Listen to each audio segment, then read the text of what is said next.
অনেক দিন পর সকালবেলা রুটি তৈরি করলাম, সঙ্গে নিরামিষ সবজি। দুপুরে কুমড়ো বড়ি দিয়ে রুই মাছের ঝোল, আর সন্ধ্যায় খেজুর গুড়ের পায়েস রান্না করলাম। সবগুলোই অনেক মজাদার খাবার। নমস্কার, কেমন আছেন সবাই? বেশ অনেক দিন হলো সকালবেলা রুটি তৈরি করা হয় না। দিন বললেও ভুল হবে, 1 মাসেরও বেশি সময়। আসলে সকালবেলা অতিরিক্ত ব্যস্ত থাকার কারণে ইচ্ছা থাকলেও আর উপায় হয়ে ওঠে না। নিরামিষ পাঁচমিশালি সবজি দিয়ে রুটি খেতে কিন্তু অনেক মজা লাগে। আজকে সকালে অন্য দিনের তুলনায় একটু তাড়াতাড়ি ঘুম থেকে ওঠা হয়েছে, এই জন্য আজকে সকালে রুটি আর নিরামিষ সবজি রান্না করছি। সবজি রান্নার জন্য বেশ কয়েক ধরনের সবজি কেটে নিয়েছি। তারপর তেল গরম করে পাঁচফোড়ন, তেজপাতা, শুকনো মরিচ দিয়েছি।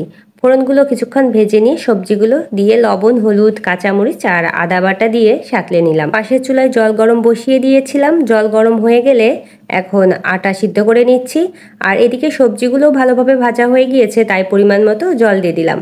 সবজিগুলো প্রায় অর্ধেক সিদ্ধ হয়ে গিয়েছে, এই জন্য জলের পরিমাণটা কমই দিলাম আর ঢেকে দিলাম সিদ্ধ হতে থাক। এখন রুটিগুলো বেলে নিচ্ছি। সবগুলো রুটি বেলতে বেলতে সবজি রান্নাও হয়ে যাবে। সবজি রান্না হয়ে গিয়েছে, শেষে শুধু গরম মশলার গুঁড়া দিয়ে এখন নামিয়ে নিচ্ছি। রুটির সঙ্গে এমন নিরামিষ ঘন্ট খেতে কার কার ভালো লাগে অবশ্যই কমেন্ট করে জানাবেন। এখন রুটিগুলো ভেজে নেব।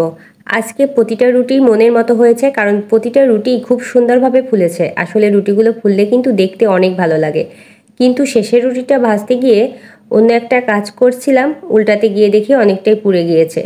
রুটি বানানো কমপ্লিট করে এদিকে সব জিনিসগুলো ক্লিন করে নিচ্ছি। রুটি তৈরি করলে জিনিসপত্র একটু বেশি নোংরা হয়, সঙ্গে সঙ্গে ক্লিন করে রাখলে আবার কাজটা এগিয়ে থাকে। রুটি তৈরির জন্য কিন্তু বেশ অনেকগুলো জিনিস এক্সট্রাভাবে ব্যবহার করতে হয়। এখন সব কিছু ক্লিন করে রাখলে আবার দুপুরে রান্নার সময় অনেকটা সুবিধা হবে। সকাল 9:30 মতো বেজে গিয়েছে, এখন নাস্তা করে নিচ্ছি। আর সকালে নাস্তা করে ঘরে কিছু কাজকর্ম ছিল, সেগুলো কমপ্লিট করেছি, সেটা আর আজকে শেয়ার করা হয়নি।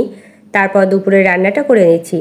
দুপুরে শুধু মাছের ঝোল রান্না করব, কারণ সকালে সবজি কিছুটা রয়ে গিয়েছে। দুপুরে ভালোভাবেই হয়ে যাবে, রাতে আলাদাভাবে কিছু একটা তৈরি করে নেব। মাছ ভাজতে দিয়ে সবজি কেটে নিয়েছি, ততক্ষণে মাছ ভাজা হয়ে গিয়েছে, তুলে রেখেছি।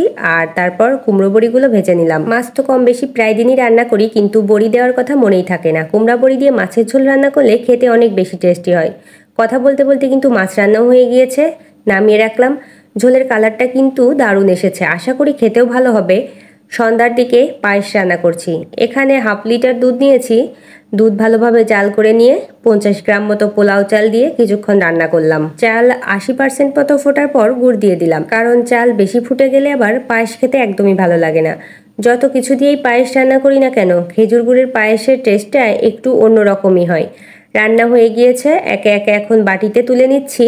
প্রথমে ভেবেছিলাম 6টা বাটি লাগবে, পরে 4টা বাটিতেই হয়ে গিয়েছে। পায়েসের সঙ্গে লুচি তৈরি করতে পারলে আরও বেশি ভালো হতো, কিন্তু কিছু আর করার নেই, কারণ আজকে আর তেমন একটা সময়ও নেই। অন্য একদিন আবার তৈরি করে নেব।